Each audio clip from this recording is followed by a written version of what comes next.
Welcome to Democracy Now!, democracynow.org, The War and Peace Report. I'm Amy Goodman.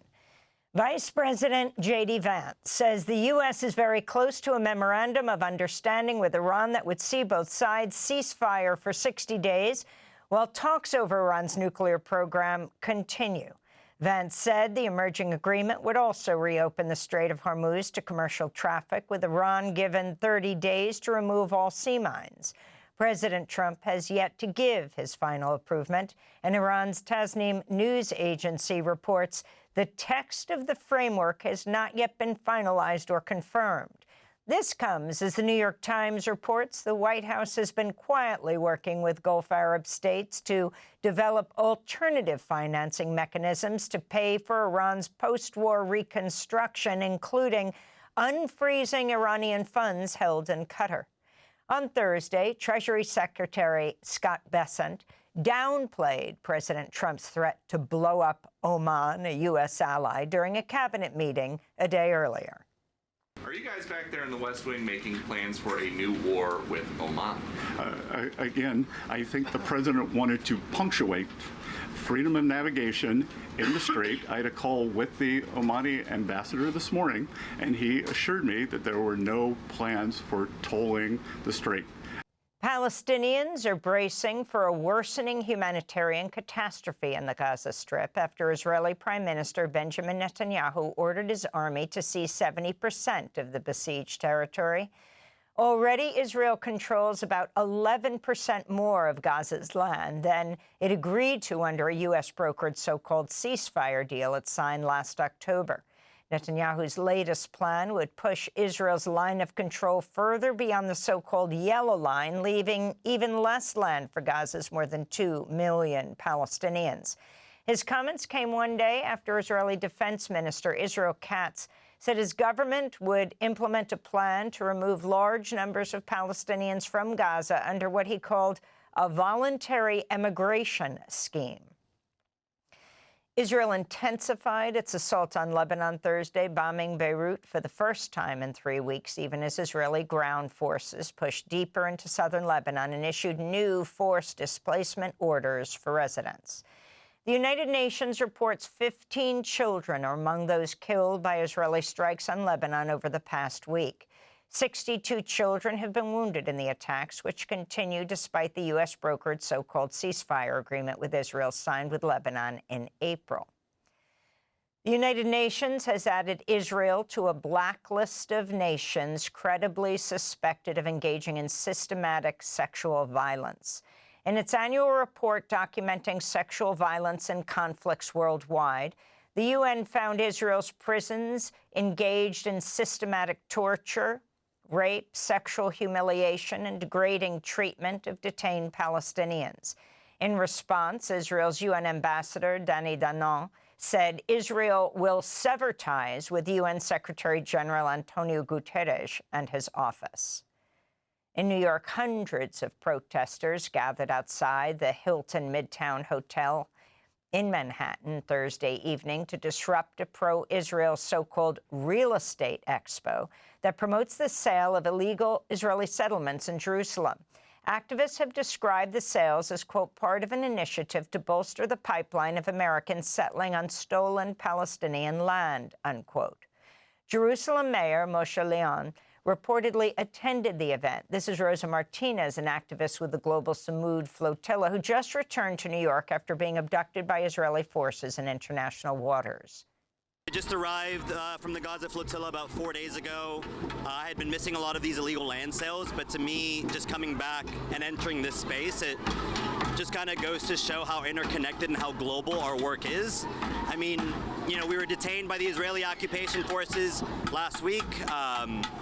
And, you know, that is a military that trains the NYPD. The NYPD has a bureau in Tel Aviv. And, you know, a lot of the tactics that the Israelis use on us are just the amplified tactics that the NYPD uses on, like, brown, black, and immigrant communities here in New York City. Romania's government says 2 people were injured early this morning when a Russian drone struck an apartment building in the eastern city of Galati. NATO Secretary General Mark Rutte said in response, the 32-member nuclear-armed military alliance, quote, stands ready to defend every inch of allied territory, unquote. In Moscow, Kremlin spokesperson Dmitry Peskov said Europe's a party to the Ukraine conflict, cannot act as a mediator.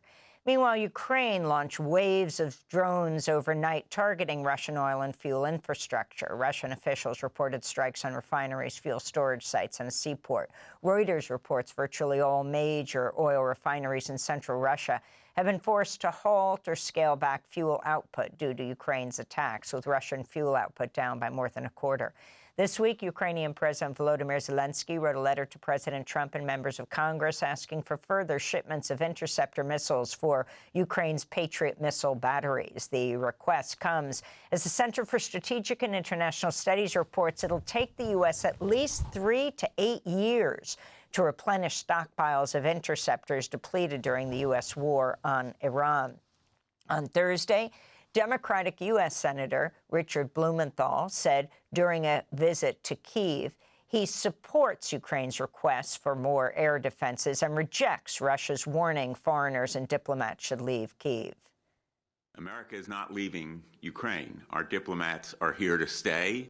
In New Jersey, protests continue outside the Newark ICE jail known as Delaney Hall, where hundreds of detained immigrants have been on a hunger and labor strike for a week, demanding their immediate release and denouncing inhumane conditions.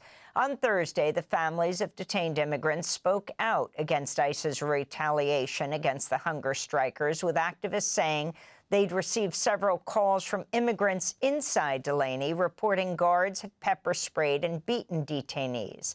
At least 6 people were reportedly arrested outside late Wednesday as activists and family members of detainees formed a barricade outside Delaney Hall despite repeated attempts by ICE and law enforcement to violently break up the demonstrations.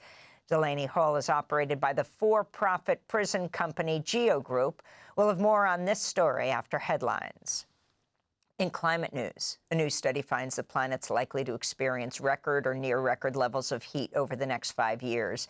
The report by the UN's Weather Agency and the UK's Met Office projects global surface temperatures will exceed 1.5 degrees Celsius above pre-industrial levels, exceeding a limit set by the Paris Climate Accord to stave off the worst effects of global heating.